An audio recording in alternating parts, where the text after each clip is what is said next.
따가워졌는데 여러분들 잘 견디고 계시나요? 예, 이제 곧 위드 코로나와 함께 지내는 시간이 다가옵니다. 이런 변화의 때 특별히 여러분들 건강관리 잘하시고 여러분의 삶과 주변에 그리스도의 평화가 함께 하시기를 간절히 바라겠습니다.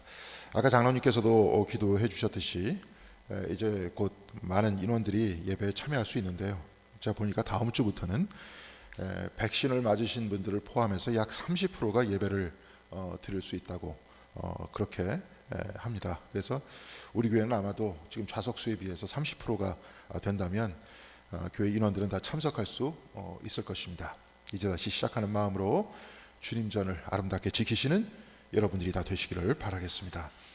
설교의 앞부분마다 예수의 평화, 그리스도의 평화, 이거를 목사가 기원하는데요. 그리스도 예수의 평화가 우리에게 오는 길은 어디에 있겠습니까? 교회를 상징하는 곳에는 어김없이 십자가가 있습니다. 폭발적으로 늘어난 한국교회의 십자가가 붉은색으로 여기저기 있으니까 2011년 한국을 방문한 홍콩인 건축가인 아론타는 서울의 밤거리는 공동묘지를 연상시킨다 이렇게 말했습니다. 보는 이에 따라서 십자가는 구원의 상징이지만 기독교 신앙이 없는 홍콩인 건축가의 눈에는 묘지의 상징으로 보입니다. 그리고 늘어나는 교회에 대한 그 기자의 냉소적인 표현이기도 합니다. 우리 교회도 십자가에 붉은색 네온 사인이 들어오는데요. 저는 이것을 볼 때마다 왜 붉은색이어야 할까 이런 생각이 듭니다. 그리스도의 피를 상징하는 색이 붉은색이기 때문에 그럴까요? 아니면 붉은색이 가시거리가 길기 때문에 이 붉은색을 써야 멀리서도 볼 수 있다 해서 붉은색이겠습니까? 가시거리에 관해서 말할 때 우리 교회의 십자가 불빛이 멀리서 보여야 될 필요는 없는 것 같습니다. 바로 앞에 롯데캐슬이 가로막고 있어서 어차피 안 보이기 때문에 그렇습니다. 요즘에는 저 색깔을 아예 초록색으로 하면 어떨까 이런 생각도 떠오릅니다. 평화를 뜻하는 색이기도 하고 생태를 뜻하는 그런 색이기도 하기 때문에 그렇습니다. 프랑스의 화가 폴 고갱이 1899년에 그린 황색 예수라는 그런 작품이 있는데요. 여러분들 앞에 있습니다. 여기서 예수의 모양은 붉은색도 아니고 녹색도 아니라 황색입니다. 이 그림은 고갱이 폰 아벤에 있는 그리스도상을 본 이후에 그린 것인데요. 저 성당 안에 있는 저 예수상을 1889년에 보고 영감을 받아서 1899년에 완성한 작품이 황색 예수입니다. 다음 그림도 황색 예수인데요. 저 그림을 여러분들이 잘 보면 들판이 황색입니다. 나무는 붉은색을 띠니 가을이라는 것을 알 수 있죠. 곧 추수 때라는 겁니다. 저 그림은 1899년 당시 프랑스 북부 브레통 지역의 추수 장면입니다. 뚜렷한 선과 색감은 그 후기 인상파의 전형이다 이렇게 말하는데요. 저 추수 공간에서 그 뒤쪽으로 한 남성이 곡식을 거두는 모습이 보이고 군데군데 창고가 보입니다. 그리고 십자가 주변에는 3명의 여성들이 묵상을 하고 있는 모습이 보인대요. 얼굴을 보면 전혀 슬픈 기색이 없습니다. 곡식의 색과 예수의 몸도 황색이요. 예수가 못이 박힌 자리는 골고다가 아닌 추수의 자리입니다. 그렇다면 왜 고갱은 황금 들녘 한복판에 못 박힌 황색 예수를 그린 것이겠습니까? 이런 그림을 그리면서 고갱은 세상에 지혜가 없는 브레통 지방 사람들의 순수한 신앙을 표현한 것 이렇게 말했습니다. 순수한 신앙에 관해서 말할 때 때묻지 않은 신앙이라는 그런 표현이 아니라 영어로는 naive belief, 어떤 면에서는 성숙하지 않은 신앙이라는 겁니다. 십자가는 응당 고난이어야 하고 희생제물이 된 예수를 통해 세상을 구원하기 위한 심각함이 아니라 십자가에 못 박힌 예수를 통해서 풍요를 기원하는 맹목적 신앙이라는 겁니다. 여러분은 어떻게 저 그림을 보고 계십니까? 무지하고 기복적인 신앙의 표현이겠습니까? 그럴 수도 있을 것입니다. 그런데 적어도 그리스도를 유대 땅 골고다가 아니라 브레똥 지방에 살고 있는 사람의 삶의 한복판으로 모시고 왔다는 것에서 우리는 저 그림의 의미를 찾을 수 있을 것 같습니다. 만일 오늘 우리가 예수의 모습을 그린다면 서울의 빌딩숲 한복판에서 십자가에 못 박힌 예수의 모습을 그릴 수 있을 것 아니겠습니까? 그런데 문제는 이렇게 모셔와도 십자가에 못 박힌 예수에게 복을 빈다는 기복적이고 어린아이와 같은 신앙이 문제라는 겁니다. 어린아이와 같은 그러한 신앙이란 십자가를 보지 않고 부활만 바라보는 겁니다. 고난을 보지 않고 승리만을 바라보는 겁니다. 예수가 십자가에 달리셨다는 것은 우리 죄와 우리의 고난과 죽음을 짊어지셨다는 것인데, 죄와 고난과 죽음에 대한 해결 없이 복과 영생에만 관심을 가질 때 십자가 고난은 사라지고 오로지 내 복만 바라게 된다는 겁니다. 오늘 우리가 읽은 복음서 마가복음에서도 브레똥 지방의 사람들이 황색 예수를 바라보면서 복을 비는 모습과 같은 제자들의 모습이 기록되어 있습니다. 오늘 우리가 읽은 본문 10장 35절에는 이렇게 기록되어 있습니다. 세베대의 아들 야고보와 요한이 주께 나와 여짜오되 선생님이여 무엇이든지 우리가 구하는 바를 우리에게 하여 주시기를 원하옵나이다. 이때 예수께서는 본문 36절에 이들에게 이렇게 물으십니다. 이르시되 너희에게 무엇을 하여 주기를 원하느냐. 이때 야고보와 요한은 이렇게 대답합니다. 여짜오되 주의 영광 중에서 우리를 하나는 주의 우편에 하나는 좌편에 앉게 하여 주옵소서. 주의 영광 중에라고 했습니다. 그런데 이들이 말하는 영광 중에는 무슨 뜻이겠습니까? 올해 교회력에서는 복음서 중에서 마가복음을 읽으면서 한 해를 보내고 있는데요. 마가복음 8장 31절에 가이사랴 빌립보에서 예수께서는 인자가 많은 고난을 받고 장로들과 대제사장들과 서기관들에게 버림받아 죽임을 당하고 사흘 만에 살아나야 할 것을 비로소 그들에게 가르치시되 이렇게 되어 있습니다. 이때 베드로가 예수를 붙들고 항변했다고 했습니다. 이때 예수께서는 사탄아 내 등 뒤로 물러나라 이렇게 말씀하시죠. 마가복음 9장 31절로 32절에는 이는 제자들을 가르치시며 또 인자가 사람의 손에 넘겨져 죽임을 당하고 죽은 지 3일 만에 살아나리라는 것을 말씀하셨기 때문이더라. 그러나 제자들은 이 말씀을 깨닫지 못하고 묻기도 두려워하더라 이렇게 되어 있습니다. 마가복음에 의하면 제자들은 예루살렘에 올라가는 그 길은 십자가를 향한 길이라는 그 사실을 지금 알고 있었습니다. 그리고 37절에 주의 영광 중에 이렇게 말했습니다. 주의 영광 중에 야고보와 요한이 말한 이 영광이란 곧 예수의 부활이죠.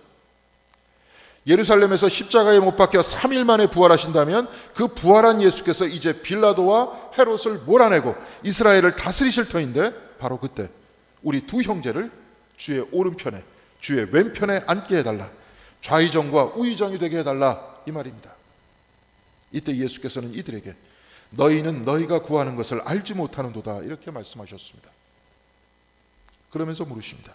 내가 마시는 잔을 너희가 마실 수 있으며 내가 받는 세례를 너희가 받을 수 있느냐. 이때 이들은 대답합니다. 할 수 있나이다. 사랑하는 성도 여러분, 이 본문에서 예수께서 내가 마시는 잔과 내가 받는 세례, 이건 무슨 뜻입니까? 성경 퀴즈 시간입니다. 마가복음 10장 38절에 기록된 예수께서 마시는 잔과 예수께서 받는 세례는 무엇이겠습니까? 대답 안 하시는데요. 다 아신다고 믿습니다. 정답은 십자가입니다. 그러니까 야고보와 요한에게 예수께서는 물으시는 겁니다. 너희가 나와 같이 십자가를 질 수 있느냐? 이때 야고보와 요한은 대답합니다. 할 수 있나이다. 그런데 이들이 그랬습니까? 예수와 같이 십자가에 못 박힌 사람들은 야고보와 요한이 아니라 강도들이었습니다. 야고보와 요한은 부활을 영광이라고 생각하여서 주의 영광 중에서 우리를 하나는 주의 우편에 하나는 좌편에 앉게 하여 주옵소서 이렇게 말합니다. 그러나 주님께서 말씀하시는 영광은 이 부활의 영광 속에서 전 세계를 통치하는 인생 역전이 아닙니다. 주님의 영광은 바로 그 고난 안에 영광이 있다는 겁니다. 고난 이후에 부활이 있었지만 그 부활은 고난이 끝나고 시작하는 것이 아니라 고난 안에서 시작하고 있다 이 말입니다. 그렇다면 고난 안에서 시작한 부활의 영광이란 어떤 것이겠습니까? 여러분들 앞에 그림이 있습니다. 이 그림은 1600년에 그려진 라파엘 콕시의 십자가입니다. 오른편 강도, 왼편 강도, 우리 쪽에서 보면 반대쪽으로 이렇게 서로 그려져 있는데요. 그림의 아래쪽을 보면 왼편에는 아들 예수의 고난을 보고 기절해버린 어머니 마리아가 보입니다. 또 두 명의 여인이 나오고 또한 십자가 밑에서 예수를 바라보는 한 여인이 나오죠. 요한복음 19장 25절에는 예수의 십자가 곁에는 그 어머니와 이모와 글라바의 아내 마리아와 막달라 마리아가 섰는지라, 이렇게 기록되어 있습니다. 그러니까 쓰러진 마리아를 부축하는 두 여인은 예수의 이모와 글로바의 아내 마리아이고, 예수 밑에서 예수를 바라보는 여인은 막달라 마리아입니다. 그리고 오른편에 붉은 옷을 입고 가슴에 손을 대고 있는 한 남성이 나오죠. 요한복음 19장 26절에는 예수께서 자기의 어머니와 사랑하는 제자가 곁에 서 있는 것을 보시고 자기 어머니에게 말씀하시되 여자여 보소서 아들이니이다 하시고, 이렇게 기록되어 있습니다. 요한이 가슴에 손을 대면서 이제 내가 당신의 어머니 마리아를 제 어머니처럼 섬기겠습니다, 바로 이 뜻이죠. 두 강도 사이에 계신 예수의 모습을 보면, 여러분들 자세히 보시면 그 두 손이 힘겹게 못이 박혀 있는 모습이 아닙니다. 이 모습은 못 박힌 모습이라기보다는 자발적으로 두 손을 들고 있는 모습입니다. 예수의 양편에는 두 명의 강도가 있습니다. 왼편에 있는 강도는 내가 그리스도가 아니냐, 너와 우리를 구원하라 하면서 비방하고 있는 모습이 보이죠. 그는 어두운 얼굴로 예수에게 얼굴을 돌리고 있습니다. 그런데 오른편, 여러분한테는 왼편인데요, 오른편에 있는 강도는 예수를 중심으로 보면 그 오른편에 있는데, 그는 당신의 나라에 들어갈 때 나를 기억해 주소서 하면서 예수를 응시하면서 고백하고 있죠. 그런데 예수께서는 이들 가운데 두 팔을 드시고 축복하고 있습니다. 거절하는 사람과 예수를 주로 고백하는 사람들 모두를 축복하고 계신 겁니다. 사람이 살아가는 법칙은 나에게 잘하면 내 편이고 못하면 내 편이 아니고 적입니다. 그러나 하나님의 사랑은 나에게 잘해도 나를 거부해도 모두 나의 사람이요 내 편이라는 겁니다. 친구를 사랑하고 원수를 미워하는 것이 사람의 사랑이라면 원수까지 사랑하는 것이 하나님의 사랑이라는 것이고, 주님께서는 우리도 이 사랑을 본받으라 이렇게 말씀하시지 않습니까? 자, 그림 잠시 내려보겠습니다. 스위스의 심리학자 칼 구스타프 융은 십자가는 그 자체가 의미 있는 것이 아니라 양편 강도 사이에 있는 예수의 이 모습이 바로 십자가의 참모습이다, 이렇게 말했습니다. 융에 의하면 왼편 강도와 오른편의 강도는 바로 우리 자신에 대한 상징이라고 말했습니다. 오른편 강도가 겉으로 드러나는 인격이라면 왼편 강도는 그의 억압된 그림자라는 겁니다. 우리는 사회생활을 하기 위해서 점잖은 옷 입고 예의를 갖추지만 또 한쪽 구석에는 이와 상반된 그림자가 있습니다. 저번 설교 시간에 우리 모두는 그림자를 가지고 있다고 했습니다. 그리고 이 그림자란 하나의 상처라고 했습니다. 점잖고 예의 바른 사람은 그냥 만들어지지 않습니다. 때로 매를 맞거나 때로 잔소리를 듣거나 때로 상처를 받으면서 이렇게 사회에서 요구하는 사람이 된 겁니다. 우리 모두 그렇습니다. 오늘도 우리가 교회에 나올 때 단정한 옷을 입고 서로 웃는 얼굴을 하고 서로 악수하고 인사했습니다. 그렇지만 겉으로 드러나는 이런 모습과 성격이 있지만 우리가 숨기고 있는 상처가 있고 그에 따른 아픔이 있습니다. 드러나는 모습은 오른편 강도와 같이 주님을 인정하고 당신의 나라에 들어갈 때 나를 기억해 달라고 하지만, 우리의 숨겨진 내면에는 왼편 강도와 같은 반항의 마음이 있습니다. 무시당해서 상처받은 마음이 있고 때로 비난과 충격을 받아서 만들어진 나의 기억이 있습니다. 신앙도 마찬가지입니다. 한편으로 예수를 인정하고 하나님을 찬양한다고 하지만 마음 한구석에는 이 신앙에 대한 회의가 있고 불신도 있습니다. 이렇게 드러난 인격과 숨겨진 상처가 바로 예수 양옆에 있는 그 사람들이라는 겁니다. 드러난 인격은 오른편 강도이고 숨겨진 상처는 왼편 강도입니다. 그런데 예수께서는 이 둘 가운데에서 축복해 주십니다. 예수께서는 우리 가운데 오셔서 우리의 드러난 신앙뿐만 아니라 우리의 숨겨진 상처와 반항까지도 품으신다는 겁니다. 우리 모두는 하나님 앞에 다 정죄받을 수밖에 없는 죄인들입니다. 겉모양은 훌륭해 보이지만 우리 속에는 상처와 반항을 숨기고 있습니다. 때로 그 안에는 불신도 있고 교만도 있습니다. 그러나 예수께서는 이런 우리를 아신다는 것이죠. 이런 우리를 품으시고 축복하시고 우리를 하나님과 화해시키신다는 겁니다. 야고보와 요한은 부활한 이후에 세상을 다스리는 주님만을 붙들려고 했습니다. 그리고 이것을 주의 영광이라고 했습니다. 그러나 주님의 영광은 부활 이후에 시작하는 것이 아닙니다.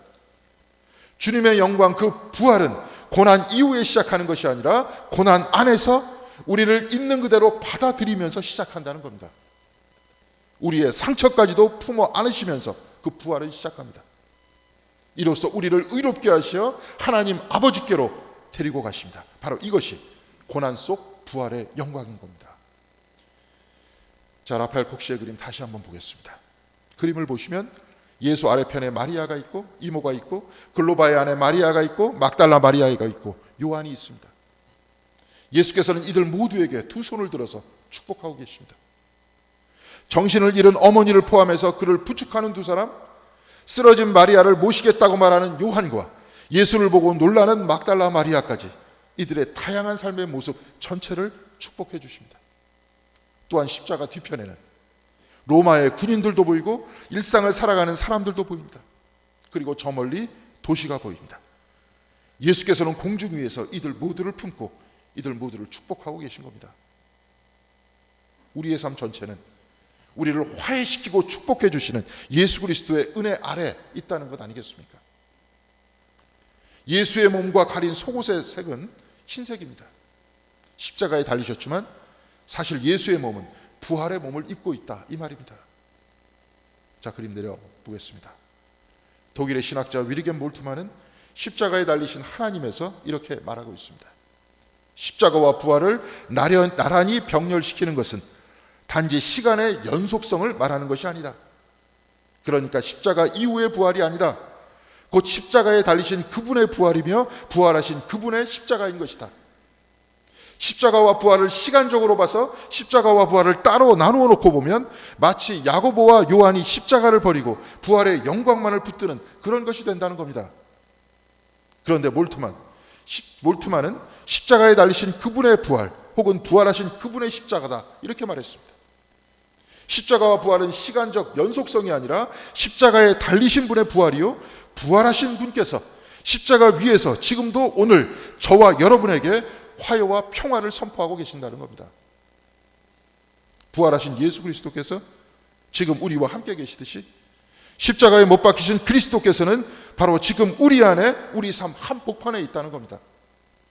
그래서 지금도 십자가 위에 부활하신 예수께서는 오늘 우리의 삶 안에서 우리의 삶 한복판에서 우리가 회개하기를 또한 화해하기를 원하신다는 겁니다. 브레통 지방의 순진한 신앙을 그려낸 고갱의 황색 예수는 프랑스까지 예수를 끌고 왔지만 여전히 프랑스인들의 기복적인 신앙을 폭로하고 있습니다.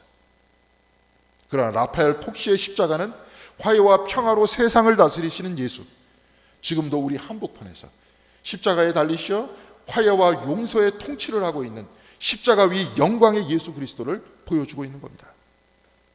주님께서는 오늘 본문에서 제자들에게 이렇게 말씀하십니다. 45절의 말씀입니다. 인자가 온 것은 섬김을 받으려 함이 아니라 도리어 섬기려 하고 자기 목숨을 많은 사람의 대속물로 주려 함이니라. 스스로 대속물이 되어서 화해와 평화를 위해 섬기시는 예수께서는 오늘 제자들에게 그리고 저와 여러분들에게 이렇게 말씀하십니다. 너희 중에 누구든지 으뜸이 되고자 하는 자는 모든 사람의 종이 되어야 하리라. 주님의 제자가 되는 것은 부활한 주님의 영광만을 받아서 좌의정 우의정이 되는 것이 아닙니다. 복받고 성공하고 돈 벌어서 부자가 되는 것이 아닙니다. 주님의 제자가 되는 것은 주님과 같이 낮아져서 나 자신과 화해하고 서로와 서로를 화해시키는 일입니다. 이로써 평화를 만드는 일입니다. 사랑하는 성도 여러분, 우리나라는 전쟁을 경험한 나라입니다. 전쟁이란 적이라는 이유 하나만으로 상대편을 죽이는 겁니다. 지금과 같은 평화의 시대에 사람을 죽이면 감옥에 들어가서 나오지 못합니다. 그러나 전쟁 시기에 적을 죽이면 칭찬을 받고 영웅이 되지 않습니까? 이런 무시무시한 경험을 한 우리나라는 또한 오랜 기간 동안 군인들에 의해서 통치를 받았습니다. 군인은 전쟁을 위해서 있는 사람들 아닙니까? 한국 사회는 마치 하나의 전쟁터 같습니다. 이 땅에서는 대화하고 이해하면서 화해하는 모습을 찾아보기가 힘듭니다. 나와 다르면 적이요, 적은 죽여도 되는 것이라는 이 전쟁의 잔상이 여전히 우리의 삶을 지배하고 있습니다. 텔레비전을 틀면 특히 종편에서 하루 종일 정치 이야기입니다. 그리고 이들은 편을 듭니다. 이쪽은 항상 옳고 저 편은 항상 잘못됐다고 말하면서 정치적 증오와 선동을 일으키고 있습니다. 또한 기독교인이라고 하는 이름 모를 사람들이 카톡을 통해서, 유튜브를 통해서 저와 여러분에게 매일매일 증오와 선동을 전달하고 있습니다. 그러면서 우리들도 마찬가지로 평화와 화해를 전하는 것이 아니라 증오를 전달하라고 말하고 있지 않습니까? 내가 적이라고 생각하는 그 사람도 가족이 있습니다. 그 역시 누군가의 아들이고 딸입니다. 누군가의 남편이고 아내이고 누군가의 아버지이고 누군가의 어머니이고 누군가의 친구입니다. 이들 모두 삶의 이야기가 있고 역사가 있습니다. 또한 이들 모두 하나님으로부터 받은 생명을 가지고 살아가고 있지 않습니까? 사랑하는 성도 여러분, 주님의 오른편과 왼편에 있는 사람은 다 마련되어 있다 했습니다. 주님께서는 이 둘을 화해시키셨습니다. 이와 같이 우리를 있는 그대로 품어 축복하시고 우리 모두를 아버지 하나님께로 데려가시기 위해 십자가를 지셨습니다. 그리고 오늘 말씀에서 우리에게 말씀하십니다. 으뜸이 되고자 하는 자는 모든 사람의 종이 되어야 하리라. 주님과 같이 낮아져서 화해의 사람이 되어야 하리라, 이 말씀이 아닙니까? 사랑하는 성도 여러분, 화해의 주님께서 십자가에 달리셨습니다. 그리고 부활하신 주님께서 십자가 위에서 우리의 상처까지도 품어 안으시면서 하나님께로 데리고 가십니다. 사람과 하나님을 화해시키시고 사람과 사람을 화해시키고 계십니다. 화해의 자리에 바로 예수께서 계신 것입니다. 화해의 자리는 예수께서 십자가에 달리신 자리입니다. 그곳에서 부활이 시작되고 그곳에서 영광이 시작되고 그곳에서 구원이 시작되는 겁니다. 그래서 십자가 영광의 자리인 겁니다. 사랑하는 성도 여러분, 오늘 우리 한복판에 계신 부활의 주님을 찾으시기 바랍니다. 지금 이곳 공덕교회에서 우리 모두를 하나로 만드시기 위해 십자가 위에서 고난당하시는 주님을 바라보시기 바랍니다. 그리고 주님과 같이 화해의 사람들이 다 되시기를 바랍니다. 나와 화해하고 가족과 교우들과 이웃들과 화해하고 이 대립과 싸움의 전쟁터와 같은 이 세상 안에서 십자가 안에서 부활의 시작을 알리며 화해와 평화의 증인으로 살아가시는 저와 여러분들이 다 되시기를 주님의 이름으로 간절히 기원드리겠습니다. 기도하시겠습니다.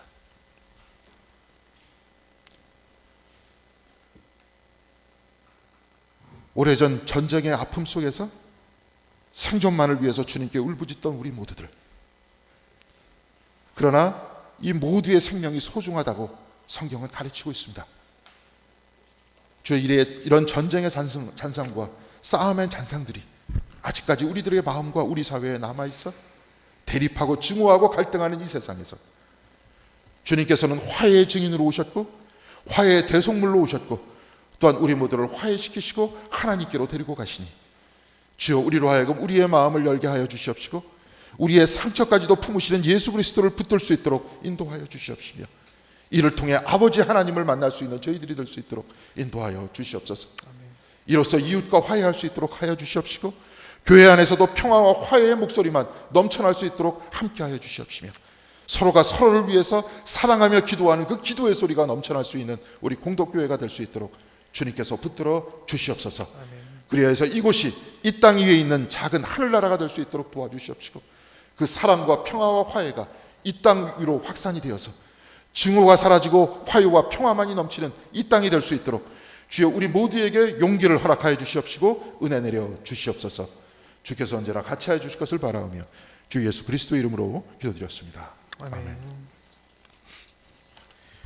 성도의 규제 시간입니다. 다음 주에 예배 관련된 것은요, 그 주중에 문자로 좀 알려드릴 테니까요. 네, 그 예배 참석 방식 문자로 또 소통하겠습니다. 예배 후에 예배부, 속장, 또 성가대장 회의가 있습니다. 청년부실에 모여서 예배 관련된 것들 전체적으로 좀 얘기 나누려고 합니다. 새벽기도회는 유튜브로 계속 진행하고 있고요. 수요 성경 공부, 또 토요 책 읽기 또 진행하고 있습니다. 토요 책 읽기 교재는 사무실에 비치되어 있으니까요. 마련되어 있으니까 오셔서 가져가시면 될 것 같고요. 교재비는 10,000원입니다. 교육부, 청년부 계속 진행하고 있고 여성부의 바자회는 다음 주일에 진행합니다. 그래서 바자회 물품 기증해 주시기 바랍니다. 이은재 권사님이 예찬 준비해 주셨습니다. 예찬 나누실 때 방역수칙 잘 지켜주시기 바랍니다. 장기 요양 중인 권사님들 또 성도님들 계십니다. 또 몸이 불편하셔서 저희 화면으로 또 인터넷으로 예배 드리시는 분이 있는데 기도와 관심 부탁드리겠습니다. 다 같이 일어나셔서 파성선언 하겠습니다. 그는 우리의 화평이신지라 둘로 하나를 만드사 원수된 것 곧 중간에 막힌 담을 자기 육체로 허시고 법정으로 된 계명의 율법을 폐하셨으니 이는 이 둘로 자기 안에서 한 세 사람을 지어 화평하게 하시고 또